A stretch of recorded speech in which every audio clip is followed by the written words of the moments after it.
کہ اس نے پہلے کچھ اٹیمپٹس کی ہوئی ہیں یا اس کی باتوں سے لگتا ہے کہ اس کو بہت سا پہلے پتہ ہے. یا جیسے مثال لے لیجئے, دنیا کے کسی کونے میں کوئی ہو کے آیا تو اس کی باتوں میں آئے گا کہ میں یو کے گیا تھا, تو ہمیں پتہ لگ جائے گا یو کے گیا ہوا ہے, یہ ہمیں بتا رہا ہے کہ یو کے کا اس کو پتہ ہے. اس طرح خودکشی کے بارے میں اس کو پتہ ہوتا ہے. پانچویں جو آج کل ٹاپ فیکٹر دیکھا گیا یہ ایتھنول ہے. یہ ڈرگز لے رہے ہوتے ہیں, یہ بھی جو ڈرگ لینے والے ہیں کیونکہ ان کے نیورو ٹرانسمیٹر خراب ہو جاتے ہیں, تو نیورو ٹرانسمیٹر خراب ہونے کی وجہ سے ایک اندر ایک ایسی کیمیائی تبدیلی آتی ہے کہ جب ایک اداسی کا دور آتا ہے تو وہ اتنا شدید ہوتا ہے کہ ان کا دل کرتا ہے خود کو ختم کر لیں. اس کے بعد ان کے اندر لیک آف ریشنل تھنکنگ ہوتی ہے. یہ بہت زیادہ ریشنل نہیں ہوتے, جذباتی لوگ ہوتے ہیں, کیونکہ جو ریشنل بندہ ہے وہ 2 + 2 4 کرتا ہے. جو جذباتی بندہ ہے وہ 2 + 2 کبھی 5 کر لیتا ہے اور کبھی 2 + 2 3 ہوتا ہے اس کا. ان میں ریشنلٹی کی اور ترازو کے ساتھ ماپنے تولنے کی کمی پائی جاتی ہے. پھر دیکھا گیا کہ ان کے ساتھ کوئی سکنس ہوتی ہے. میں نام نہیں لوں گا, کئی ایسے ماضی کے کریکٹرز ہیں, کوئی سیاستدان کے بھائی بھی ہیں اور بھی کئی ایسے لوگ ہیں جنہوں نے خود کو ختم کیا اور ہمیں پتہ لگا کہ ان کو کوئی سکن کی ڈیزیز تھی اور بڑی پرانی ڈیزیز تھی.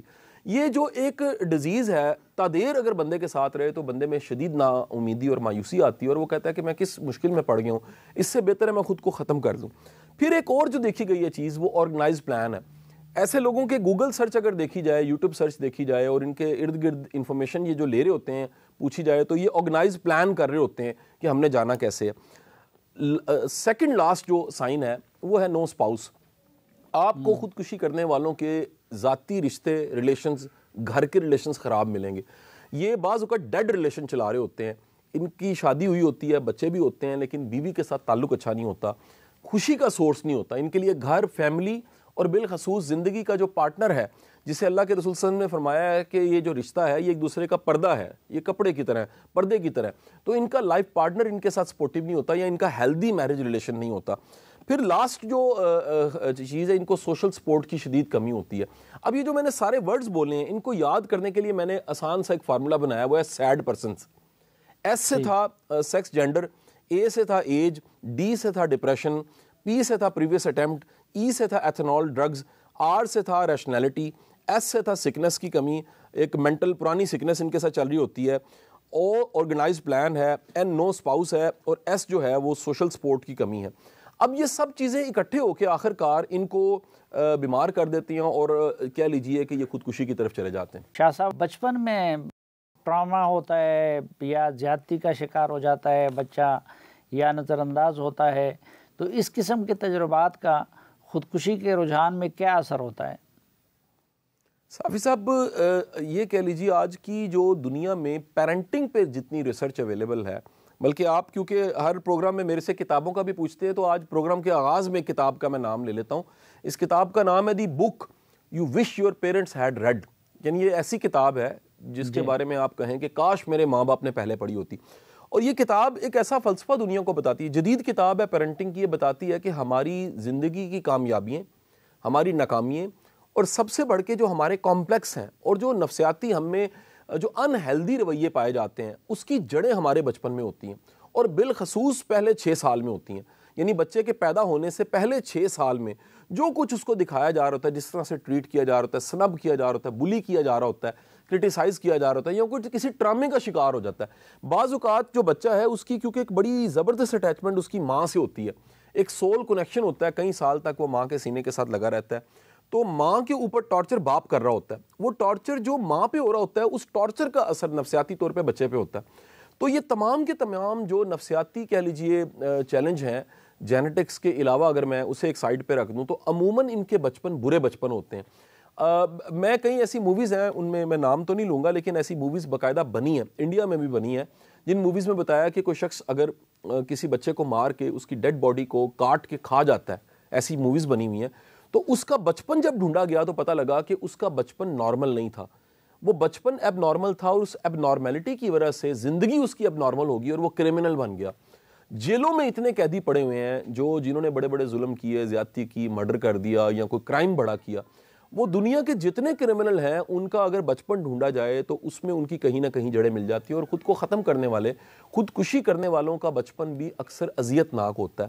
اس وجہ سے ان میں یہ ٹینڈنسی زیادہ پائی جاتی ہے. سوشل میڈیا کا استعمال بچوں میں بھی بڑھ گیا ہے اور جوانوں میں بھی بڑھ گیا ہے, تو سوشل میڈیا کے بارے میں کیا سٹڈی ہے کہ اس نے ان رجحانات کو خودکشی کے اور ذہنی امراض کے رجحانات کو بڑھا دیا ہے یا کہ کم کر دیا ہے؟ اصل میں دیکھیے سوشل میڈیا نے سب سے بڑا جو ظلم، دو ظلم بڑے کیے ہیں سوشل میڈیا کے آنے سے، دو بڑے ظلم ہو گئے ہم پہ. اچھا. ایک تو اس پہ ہم انتہا کا کنیکٹ ہوتے ہیں، مثلا ہمارے لائک جو ہیں وہ لاکھوں کروڑوں میں ہوتے ہیں، ہمارے فینز ہزاروں لاکھوں میں ہوتے ہیں. ایک عام ٹک ٹاکر جو گاؤں میں بھی رہتا ہے یا رہتی ہے، اس کے بھی کتنے چاہنے والے اور اس کے فالوور ہوتے ہیں اور اس کی چیزوں کو شیئر کر رہے ہوتے ہیں، لیکن دراصل یہ ہم سے ایک ہمدردی اور ایک سول کنیکشن کے ساتھ کنیکٹ نہیں ہوتے. میں مثال دیتا ہوں آپ کا، میرا ایک تعلق ہے ہمیشہ آپ کے ساتھ، ایک بڑا ادب اور احترام کا پرانا تعلق ہے. یہ تعلق میں خدا نہ کرے کہ اگر مجھے کوئی چیلنج ہے تو آپ کو میرا درد محسوس ہوگا. یہ تعلق صرف سوشل میڈیا کے فین کا تعلق نہیں ہے، یہ دو دوستوں کا، دو بھائیوں کا تعلق ہے جس میں ایک دوسرے کے درد کو محسوس کیا جا سکتا ہے. سوشل میڈیا فالوئنگ، جو کچھ سوشل میڈیا پہ دکھایا جا رہا ہے یہ سارا آرٹیفیشل ہے. لوگ ہمیں فالو اس لیے کر رہے ہیں کہ ان کو کہہ لیجئے ایک تسلی مل رہی ہے، ڈوپامین مل رہی ہے، اور وہ ہمیں ملتے ہیں تو تصویر کھنچاتے ہیں کیونکہ ان کا ڈوپامین ہائی ہو جاتا ہے، وہ لوگوں کو بتانا چاہتے ہیں میرا بھی تعلق ہے. تو سوشل میڈیا نے پہلا کام جو یہ کیا ہے وہ یہ کیا ہے کہ ایک آرٹیفیشل پن پیدا کیا ہے. ایک حقیقی دنیا نہیں ہے، ایک سارا فرضی ہے. اور یہ فرضی جو مثال بنی ہوئی ہے کہ 5000 کی فالوئنگ ہے، 5000 فرینڈ ہیں، لیکن خدا نہ خواستہ اگر بندہ مر جائے تو 5 لوگ جنازے میں شامل نہیں ہوتے. یہ سوشل میڈیا کا المیہ ہے. دوسرا جو بڑا المیہ ہے وہ یہ ہے کہ اس سوشل میڈیا نے لونلینس پیدا کی ہے. ایک طرف انتہا کے کنیکشنز ہیں ہمارے، اور اندر سے ہم اکیلے ہیں، ہم تنہائی کا شکار ہیں. بڑی بڑی سیلیبریٹیز، بڑے ایسے فلمی ہیرو ہیں جنہوں نے خود کو ختم کیا. ماضی کے بڑے بڑے واقعات ہیں، کیونکہ وہ جس پیک پہ تھے اور جو انہیں لو مل رہا تھا، اور ڈوپامین کا بار بار میں نام لے رہا ہوں، ڈوپامین صافی صاحب پلیئر کا کیمیکل ہے. جب ہمیں خوشی ملتی ہے اور ایسی خوشی ملتی ہے جو بڑی ایکسائٹڈ قسم کی، ایکسائٹمنٹ والی خوشی ہوتی ہے، وہ ڈوپامین پیدا کرتی ہے. اب ڈوپامین ایک ایسا کیمیکل ہے جو بیسیکلی خوشی تو بہت زیادہ ہوتی ہے لیکن ہوتی ٹیمپریری ہے. اس کے مقابلے میں ایک اور کیمیکل ہے جس کو سیروٹونین کہتے ہیں. یہ اطمینان کا اور تسلی کا اور مطمئن ہونے کا کیمیکل ہے. یہ تب پیدا ہوتا ہے کوئی ایسی اچیومنٹ جو دائمی ہو، یا جس کو اچیو کر کے آپ کے اندر ایک تسلی اور تشفی بڑھ جائے. سوشل میڈیا صرف ڈوپامین پیدا کرتا ہے. یہاں یہ کہہ لیجئے کہ ڈوپامین با مقابلہ سیروٹونین ڈوپامین زیادہ پیدا کرتا ہے.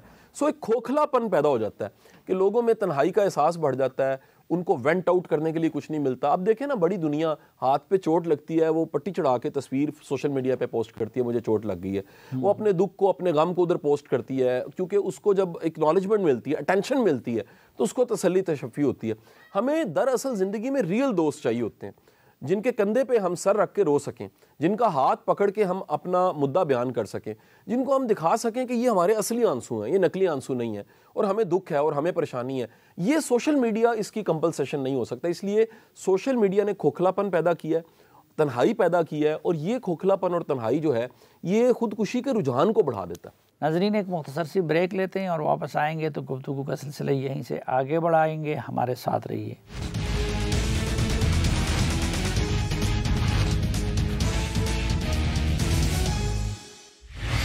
ایک بار پھر خوش آمدید آپ کو جرگے میں. آج کے جرگے میں ہمارے ساتھ ہیں جناب سید قاسم علی شاہ صاحب. شاہ صاحب، اگر کچھ لوگ اللہ سے دور ہوں، دین سے دور ہوں، ان کی طرف سے اس طرح کی حرکت تو سمجھ آتی ہے، لیکن بعض اوقات ہم دیکھتے ہیں کہ بظاہر نیک صالح شخص وہ بھی خودکشی کر لیتا ہے. اس کی کیا وجہ ہے؟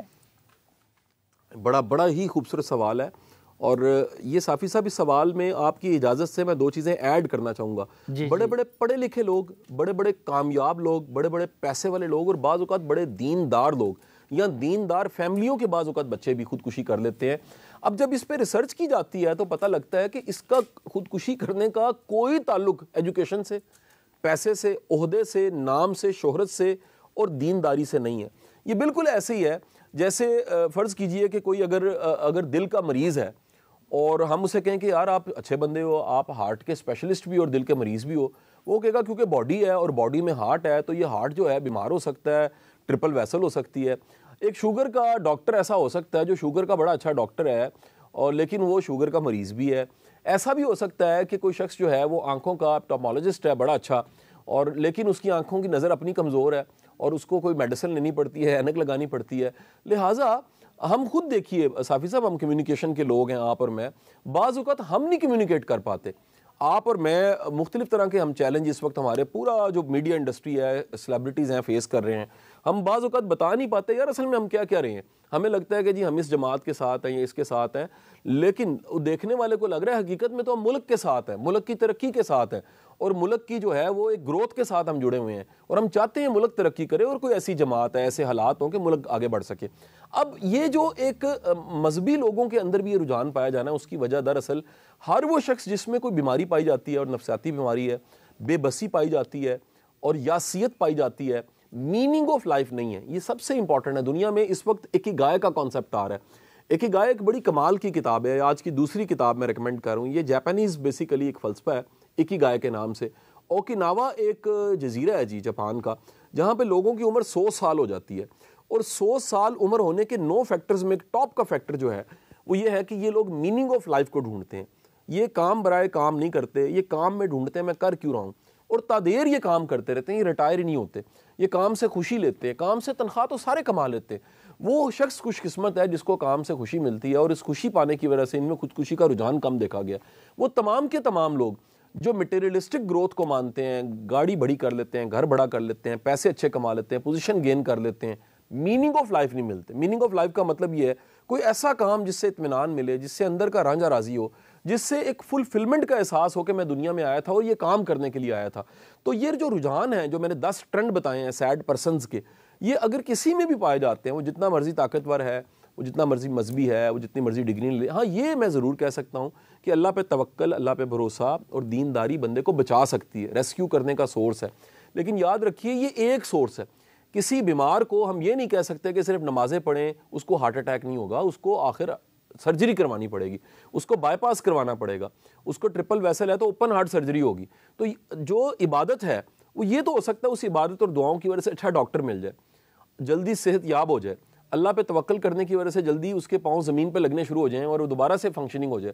لیکن یاد رکھیے عبادات جو ہیں وہ سبسٹیوٹ نہیں ہے علاج کا، علاج بھی شریعت میں انکریج کیا گیا. تو یہ تمام کے تمام لوگ جو مذہب کو بھی فالو کرتے ہیں اور سیڈ بھی ہوتے ہیں، ڈپریشن کے مریض بھی ہوتے ہیں، ان کو اپنا علاج کروانا چاہیے اور اس کو ٹیبو نہیں بنانا چاہیے. ہمارے ملک اور معاشرے میں ہم نفسیاتی بیماریوں کو ٹیبو کی شکل میں پیش کرتے ہیں. جس طرح کوئی بھی شخص جو ہے اس کے معدے میں درد ہو سکتی ہے، اس کا گردہ خراب ہو سکتا ہے، اس کا لیور پرابلم میں ہو سکتا ہے، اسی طرح نفسیاتی عارضے ہیں، ان کو بھی اگر ہم فیس کر رہے ہیں تو ہمیں فوری طور پہ کسی اچھے معالج کی طرف جانا چاہیے. یہ ٹیبو کے معاملے پہ میں الگ سے آپ سے بات کرنا چاہوں گا، لیکن ایک سوال میرے ذہن میں آتا ہے کہ یہ جو خودکشی کرنے والا ہوتا ہے وہ تو چلا جاتا ہے، لیکن سوال یہ کہ ان کے پسماندگان پہ پھر اس کے کیا نفسیاتی اور سماجی اثرات مرتب ہوتے ہیں؟ اچھا دیکھیں جی، اب ایک تو جو خودکشی کی میں 2 شکلیں آپ کو بتانے لگا ہوں، میں سمجھتا ہوں کہ یہ بھی خودکشی کی شکلیں ہی ہیں. ایک خودکشی کی شکل وہ ہے جو بندہ نشہ کرنے لگ پڑا، وہ دراصل اپنے آپ کو مارتے مارتے مار رہا ہے. اب ہوتا کیا ہے کہ جب بھی کوئی ون اٹیمپٹ پہ مار گیا ہے یا نشہ کرتے کرتے مار گیا ہے، اس کی فیملی سوسائٹی کو فیس نہیں کر سکتی. صافی صاحب وہ کہتی ہے کہ جی ہم کس طرح فیس کریں، دنیا ساری کی ساری جو ہے وہ کیا کہے گی کہ اتنے کامیاب فیملی تھی، اتنے پڑھے لکھے تھے اور امریکہ میں بھی جاتے تھے اور دنیا بھی دیکھی ہوئی تھی اور اتنا پیسہ بھی کمایا تھا اور اتنی پوزیشن بھی تھی ان صاحب کی، اس کے باوجود ان کے بچے نے خودکشی کر لی ہے. لہٰذا لوگ آپ کو اس طرح کی اطلاع ملے گی جی رات کو بچہ سویا صبح اٹھا ہی نہیں، وہ حقیقت نہیں بتا پاتے. بعض اوقات ہمیں بچہ جو ہے وہ کسی پارک میں گرا ملتا ہے اور پتہ لگتا ہے کہ وہ ڈیڈ تھا، پتہ لگتا ہے جو انجیکشن اس نے لگایا نشے کا وہ غلط وین میں لگا دیا، اس نے جا کے ہارٹ کو چوک کر دیا، یا اس نے کوئی ایسا نشہ لے لیا جس سے برین کی ڈیتھ ہو گئی یا برین ہیمریج ہو گیا. سو اب یہ جو بعد میں فیملی فیس کرتی ہے میں آپ کو بتا نہیں سکتا کہ کس قدر یہ بڑا ڈرامہ ہوتا ہے، کیونکہ انسان کے لیے بالخصوص والد والدہ کے لیے ایک بچے کی جو موت ہے وہ بہت ہی سنگین ایک دکھ اور بڑا دکھ ہوتا ہے. آپ کے ارد گرد آپ کے ساتھ گھومتے پھرتے چلتے لوگ اگر خدا نہ خواستہ اچانک آپ کو اطلاع ملتی ہے، سول سرونٹس آپ دیکھ لیجئے، میں نام تو نہیں کوٹ کروں گا، کہ اچانک اطلاع ملتی ہے کسی ڈپٹی کمشنر نے خود کو ختم کر لیا یا کسی ایس ایس پی نے ختم کر دیا، یا پتہ لگتا ہے جناب ایک نیا اسسٹنٹ کمشنر آیا تھا، ابھی 1.5 کی سروس تھی، اس کے بعد اس نے خودکشی کر لی ہے. اگر آپ جا کے ڈھونڈیں گے ان کی فیملیز شدید ٹراما کا شکار ہوئیں، پھر ایک ٹیبو ان کے اوپر لگ گیا کیونکہ وہ فیملی کو بڑا کرٹیسائز کیا جاتا ہے. حالانکہ ملٹیپل فیکٹرز میں ایک فیکٹر یہ بھی گنوا چکا ہوں کہ فیملی کی سپورٹ بہت زیادہ ضروری ہے. آپ کے گھر میں اگر کوئی سیڈ رہتا ہے، دکھی رہتا ہے، پریشان رہتا ہے، اس کو فیملی کی ہیلپ کی ضرورت ہے. اسی طرح ان فیملیز کے ساتھ ایک اور جو بڑا چیلنج ہوتا ہے، اس فیملی میں ڈپریشن پھر سرایت کر جاتا ہے، یعنی جانے والا تو چلا جاتا ہے، میں سمجھتا ہوں اس کی موت ایک بار ہوتی ہے، لیکن پیچھے جو فیملی ہے وہ روز مرتی رہتی ہے، وہ اس دکھ میں مرتی رہتی ہے کہ اتنا پیارا تھا، اچھا خاصا ہم نے پالا تھا، زندگی گزر چکی تھی، کیوں نہ یہ اپنے آپ کو بچا لیتا۔ اچھا، خودکشی کی جو دوسری شکل ہے، یہ وہ لوگ ہیں جن کو غم سے محبت ہو جاتی ہے۔ اب صافی صاحب آپ کہیں گے غم سے کیسے محبت ہو سکتی ہے؟ تو بعض لوگ بیچارے، ان کو پتہ نہیں لگتا کہ جس غم ان کے ساتھ جو بیتا ہوتا ہے وہ ریپیٹ ان کا مائنڈ جیسے ایک کاؤ چیو کرتی ہے، جگالی کرتی ہے، مائنڈ بھی چیو کرتا رہتا ہے، تو وہ ایک ماضی کے غم کو بار بار چیو کرتے رہتے ہیں 3 شکلوں میں۔ پہلی شکل ہوتی ہے مائنڈ میں چلتا ہے، دوسری شکل ہے وہ دوسروں سے ڈسکس کرتے ہیں، تیسری شکل ہے وہ الاؤ کرتے ہیں کوئی اور ڈسکس کرے، وہ پرمیشن دیتے ہیں کہ ان سے ان کے دکھ کی بات کی جائے۔ لہٰذا مائنڈ میں ہر وقت ایک سیڈ کیفیت ہوتی ہے اور ہر وقت وہ اپنے غم کو سوچتے رہتے ہیں، غم کو ڈسکس کرتے رہتے ہیں۔ غم ماضی بن چکا ہوتا ہے، اسے چھوڑ کے دفن کر کے آگے جانا ہوتا ہے، لیکن وہ اس غم کو ہرا رکھتے ہیں، جیسے زخم کو اوپر جو ایک سکریچ کے ایک بن جاتا ہے، کور ہو جاتا ہے، بلڈ کا ایک کلاٹ بنتا ہے، اس کو اگر بار بار ہٹایا جائے تو وہ زخم کبھی بھی سوکھتا نہیں ہے۔ اس کو ہرا ہونے کے لیے نیچرل ایک ہیلنگ ہوتی ہے۔ وقت، نیند اور کمپنی، سوشل ہونا، یہ تینوں غم کے سولوشنز ہوتے ہیں۔ غم شروع میں پہاڑ ہوتا ہے، وقت گزرے تو وہ ایک کنکر بن جاتا ہے۔ اور دوسری چیز میں نے کہی ہے، ٹائم جتنا گزرتا ہے غم نے چھوٹا ہونا ہوتا ہے۔ اور تیسری چیز سوشل ہونا، جتنا زیادہ فنکشننگ ہوتے ہیں، لوگوں کے ساتھ انوالو ہوتے ہیں، ایکٹیو ہوتے ہیں لائف میں، کام کرتے رہتے ہیں، بیزی رہتے ہیں، اتنی جلدی آپ غم کو بلا لیتے ہیں۔ تو ان کی فیملیز بہت زیادہ صدمے کا شکار ہو جاتی ہیں، بہت زیادہ ڈسٹرب ہوتی ہیں۔ اگر یہ خودکشی کرنے والوں کو پتہ لگے کہ بعد میں ان کی فیملی کے ساتھ کیا بیتی ہے، تو خدا کی قسم وہ کبھی خود کو ختم نہ کریں۔ اچھا، ایک یہ بھی کہ اگر کسی بندے میں خودکشی کے علامات نظر آ جائیں تو ہم کس طرح فوری طور پر ان کی مدد کر سکتے ہیں یا ان کو روک سکتے ہیں اس کام سے؟ صافی صاحب دیکھیں، کیونکہ یہ خودکشی کے رجحان اور علامات دیکھنے کے بعد یہ ایسے نہیں ہے کہ ہم 1122 پہ کال کریں، یہ ایسے نہیں ہے کہ ہم 15 پہ کال کریں پولیس آ جائے۔ یہ انتہائی ایک ٹیکنیکل پروسیس ہے کہ آپ یہ اس کی مثال بالکل ایسے لینے کے ایک ایسا شخص ہے جس نے اپنے ساتھ بم باندھا ہوا ہے اور اس بم باندھنے سے اس نے خود کو ختم کرنا ہے۔ اب آپ کا آرٹ ہے کہ آپ اس سے انگیج کیسے کرتے ہیں، آپ کی اس کی کمیونیکیشن کتنی اچھی ہوتی ہے، آپ اس سے بات چیت کیسے کرتے ہیں۔ اب ہماری یہ ٹریننگ نہیں ہے، میں منیمم اس کے 3 سولوشن بتا دیتا ہوں جو بڑے کامن سینس بیسڈ ہیں۔ نمبر 1، پہلی بات یہ یاد رکھیے، اگر آپ کا اس سے ڈائریکٹ تعلق نہیں ہے تو کوئی بندہ ڈھونڈے جس کا اس کے ساتھ تعلق اچھا اور کمیونیکیشن اچھی ہے، اور اس کو اطلاع دیں کہ بھائی آپ بچا سکتے ہو، ساری کھڑکیاں بند ہو چکی ہیں، ایک کھڑکی کھلی ہے جس میں یہ بات چیت کر رہا ہے اور وہ آپ ہو۔ اگر آپ کا ڈائریکٹ تعلق ہے تو پھر خدا کے لیے جو لاسٹ ہوپ ہے وہ آپ ہی ہیں، اور آپ مہربانی کر کے اس سے بات چیت ضرور کریں اور ڈائریکٹ بات نہ کریں، اس کو انگیج کریں، اس کو کھانے پہ بلا لیں، اس کے ساتھ ٹائم گزاریں، اس کو سنیں، اس کو وینٹ آؤٹ کرنے کا موقع دیں۔ یہ جس طرح کھانا اندر جاتا ہے نا اور ہضم نہ ہونا ہو تو الٹی آ جاتی ہے، وامٹ آتی ہے، وامٹنگ سے کیا ہوتا ہے، متلی آتی ہے اور آپ نارمل ہو جاتے ہو۔ اسی طرح ہمارے اندر کئی تھاٹس ہوتی ہیں، کئی بلیوز ہوتی ہیں، وہ بھی وامٹ مانگ رہی ہوتی ہیں، وہ بھی متلی مانگ رہی ہوتی ہیں، اور وہ وینٹ آؤٹ کا مطلب ہی یہ ہے کہ آپ کسی کے ساتھ بیٹھیں جو جج نہ کرے، جو آپ کو پرکھے نہ، جو آپ کو رائے نہ دے، جو آپ پہ سخت کمنٹ نہ کرے، اور وہ چپ کر کے آپ کو سن لے۔ ایسے لوگ معاشرے میں بہت کم ہیں، کیونکہ سوسائٹی اوور آل یہ پچھلے 2.5 سال سے، صافی صاحب آپ جانتے ہیں کہ ہماری ذہنی جو امراض ہیں وہ بڑھ گئے ہیں، طلاقیں زیادہ ہونے لگ پڑی ہیں۔ WHO کی رپورٹس کے مطابق ہمارا ملک جس طرح کا ہے، ترقی پذیر ملک ہے، اس میں ذہنی بیماریاں شدید بڑھ چکی ہیں۔ لوگ سڑکوں پہ لڑ رہے ہیں، خاوند بچوں کو مار رہا ہے، بیوی کو قتل کر رہا ہے، اور آپ دیکھتے ہیں کہ ایسے ایسے کرائم ہو رہے ہیں جو پہلے کبھی ہوئے ہی نہیں ہیں۔ بڑی تیزی کے ساتھ لوگوں میں یاسیت، نا امیدی اور ڈپریشن بہت تیزی کے ساتھ بڑھ گیا۔ میں ایک یہاں پر یہ بھی کوٹ کروں، میرا ایک کلائنٹ تھا صافی صاحب جو فارماسوٹیکل میں، ایک ایسی فارماسوٹیکل تھی جو سیکیٹری کی میڈیسنز بیچتے تھے، اور میرے پاس ان کی سیلز فورس کی کچھ ٹریننگز تھیں۔ تو پچھلے 2-3 سالوں میں انہوں نے ہمیں بلایا ہی نہیں ہے، اور ہم نے پھر ایک دن میل کی ان کو اور ان سے ریکویسٹ کی کہ آپ کو کیا ہماری سروسز کی ضرورت نہیں ہے؟ تو ان کا جواب یہ آیا، انہوں نے ای میل میں نہیں، انہوں نے پھر کال کر کے ہمیں بتایا، ان کا جواب یہ آیا کہ اب ہمیں آپ کے سیلز کی موٹیویشن کی اور ٹریننگ کی ضرورت نہیں ہے۔ تو وجہ جب پوچھی، انہوں نے کہا جی وجہ یہ دوائیاں خود ہی بک رہی ہیں۔ پاکستان ایک ایسا بدقسمت ملک ہے جس میں کسی بھی آپ فارمیسی پہ جا کے ڈپریشن کی دوائیاں لے سکتے ہیں، نیند کی، ڈپریشن کی، بائی پولر کی، موڈ سٹیبلٹی کی، شدید انگزائٹی کی، اتنی دوائیاں بک رہی ہیں۔ میں اگر آپ کے ساتھ وہ فیکٹس اینڈ فگر شیئر کروں تو ہمیں کو سو نہ کر دے، لیکن میں آپ کو بتانا چاہوں گا اس میں سے کئی دوائیاں صافی صاحب اربوں میں بک رہی ہیں، 1.5-2 ارب روپے کی ایک ایک گولی کی سیل ہے پاکستان میں، اور وہ ڈاکٹر لکھ کے نہیں دے رہا، آپ کی ذہنی بیماریاں اس تیزی کے ساتھ بڑھی ہیں پچھلے 2.5 سالوں میں 3 سالوں میں. لوگوں کو ہوپ نظر نہیں آ رہی, لوگوں کو کل میں مستقبل نظر نہیں آ رہا, لوگ پاکستان کو چھوڑ کے جانا چاہتے ہیں, لوگوں کے معاشی حالات اچھے نہیں ہیں, ملک میں پولیٹیکل سٹیبلٹی نہیں ہے, ہمارے بڑے لڑے ہیں, اور جن گھروں کے بڑے لڑتے ہیں ان گھروں میں ذہنی مریض بڑھ جاتے ہیں, نشئی بڑھ جاتے ہیں, کرمنل بچے ہو جاتے ہیں. اور یہی حالت ہماری ہو چکی ہے. ہمارے بڑوں نے لڑ کے ان 76 سالوں میں ہمیں وہاں پہنچا دیا ہے کہ اس وقت 1/5 آپ کی قوم جو ہے وہ ذہنی بیماریوں کی شکار ہو گئی ہے. ناظرین ایک مختصر سی بریک اور واپس آئیں گے تو قاسم علی شاہ صاحب کے ساتھ گفتگو کو جاری رکھیں گے. ہمارے ساتھ رہیے.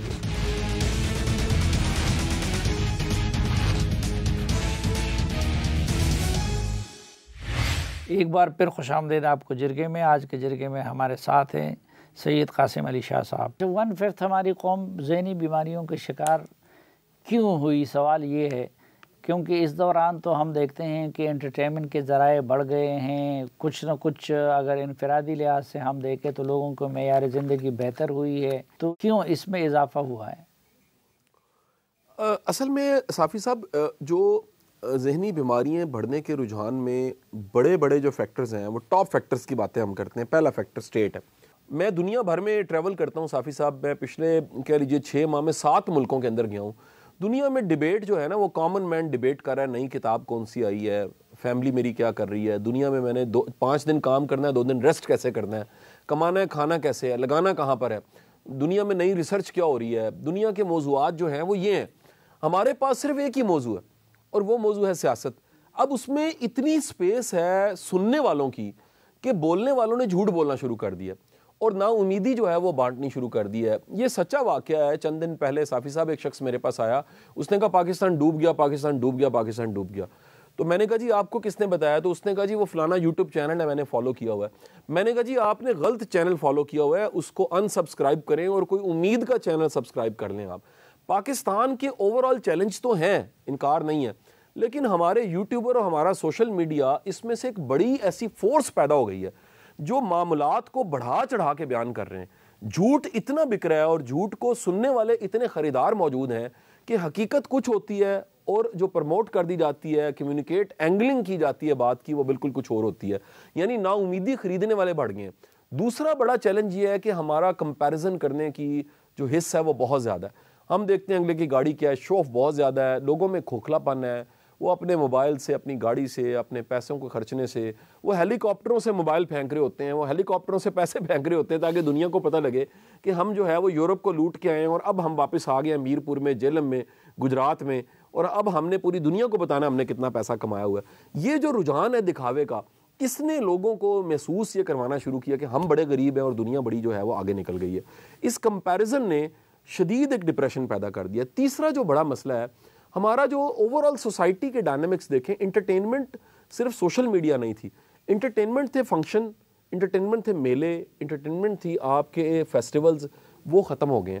اوورآل وہ سارے فیسٹیول جو 20 سال 30 سال 40 سال پہلے تھے, یا ایون آزادی سے پہلے اگر آپ دیکھیں کہ پنجاب کے بارے میں ہم کہتے تھے کہ اس کے جو 7 دن ہیں وہ کم ہیں, فیسٹیول زیادہ ہیں, اس کے 30 دن کم ہیں, فیسٹیول زیادہ ہیں, اس کے سال کے 365 دن کم ہیں, فیسٹیول زیادہ ہیں. یہ فیسٹیولز وینٹ آؤٹ کرنے کا بہت بڑا سورس تھے. آپ کے اسٹریٹ سنگرز جو تھے وہ بھی آپ کو انٹرٹین کرتے تھے, آپ کو میلے بھی ملتے تھے, ایک بسنت میں مل جاتی تھی جو سیف اگر دیکھا جائے تو بڑی ایک ایکٹیویٹی تھی. اس طرح کے میلہ چراغوں, اور ہر شہر کے اپنے اپنے میلے تھے.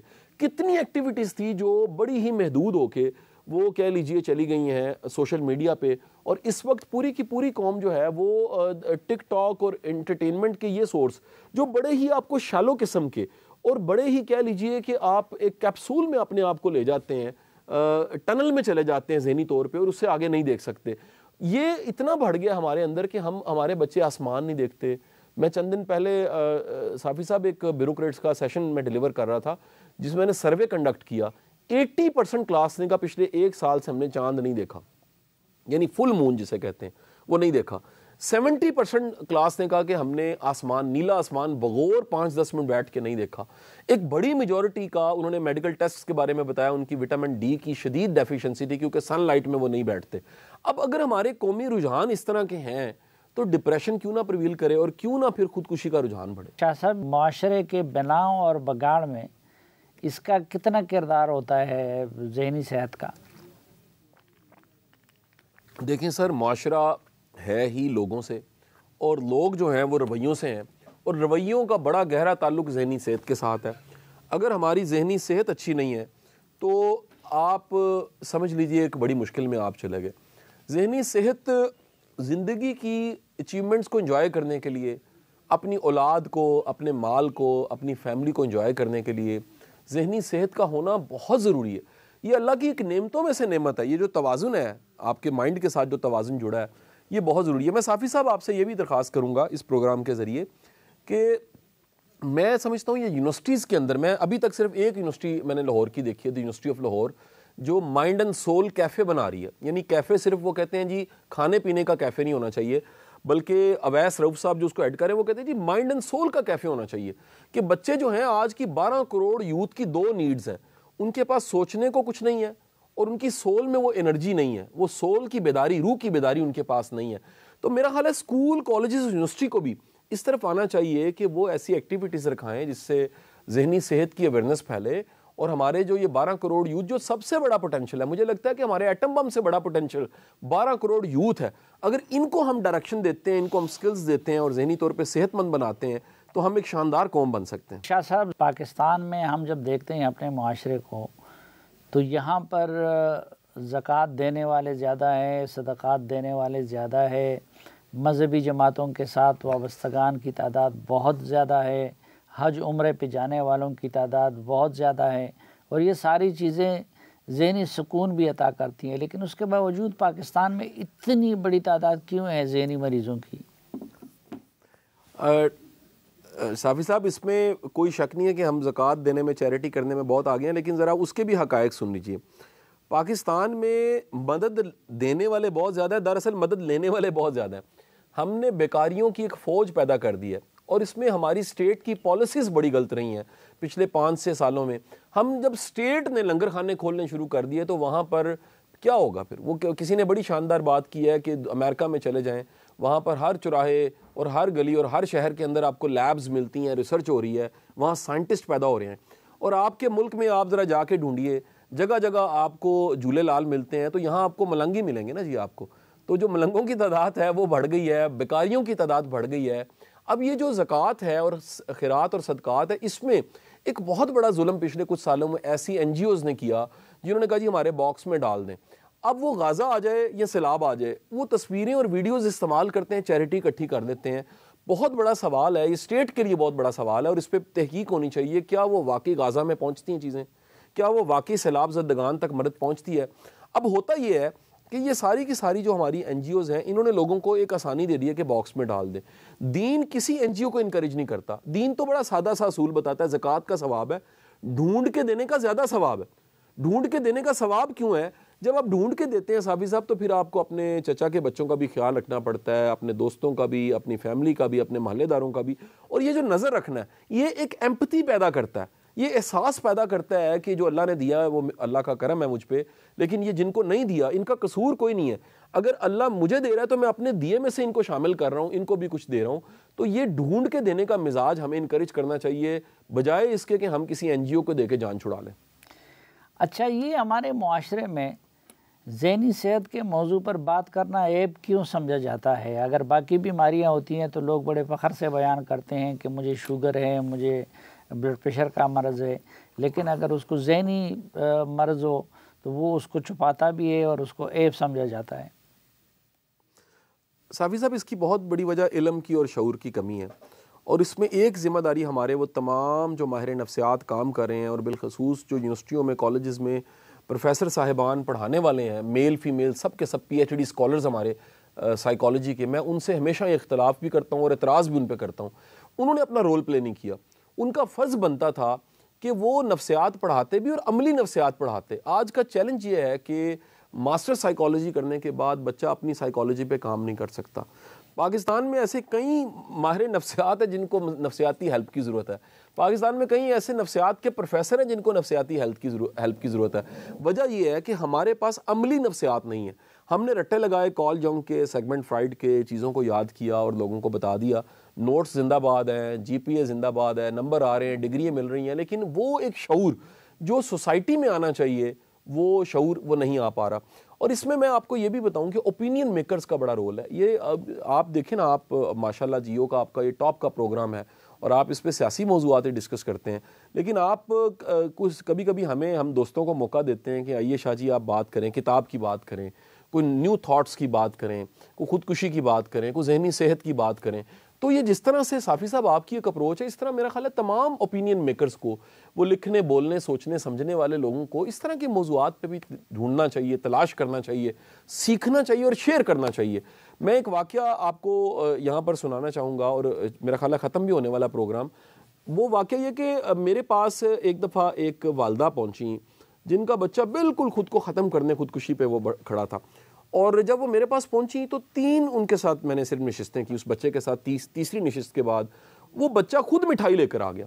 اس نے کہا شاہ صاحب مجھے پتہ لگا ہے کہ یہ میں اپنی جان کا خود ہی دشمن بنا ہوا تھا, اور اگر یہ 3 میٹنگوں میں ہمارا مسئلہ حل ہو سکتا تھا تو یہ پہلے حل کیوں نہیں ہوا. تو میں نے ان سے پوچھا کہاں جاتے رہے آپ.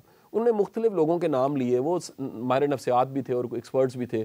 اب پتہ لگا کہ وہ سب چارج کرتے ہیں, دوائی لکھ کے دینا آسان ہے. اس بچے کی سن کوئی نہیں رہا تھا, نہ ماں سن رہی تھی نہ وہ سیکیٹرسٹ سن رہے تھے. وہ وینٹ آؤٹ کرنا, اس کے اندر گلٹ تھا. وہ گلٹ جیسے ہی میں نے سنا اور اسے میں نے کہا یار اللہ معاف کرنے والا ہے, تمہارے گناہ جتنے مرضی زیادہ ہیں, اللہ کی رحمت جو ہے تمہارے گناہوں سے بہت زیادہ ہے. صافی صاحب اتنا جملہ سننا تھا, وہ دھاڑے مار کے رونے لگ پڑا. اس نے کہا کاش یہ جملہ مجھے کوئی سیکیٹرسٹ کہتا. یہ تمام کی تمام گولیاں جو میں کھاتا رہا ہوں اور ان کے جو سائیڈ ایفیکٹس ہیں وہ میرے پہ بہت زیادہ موجود تھے.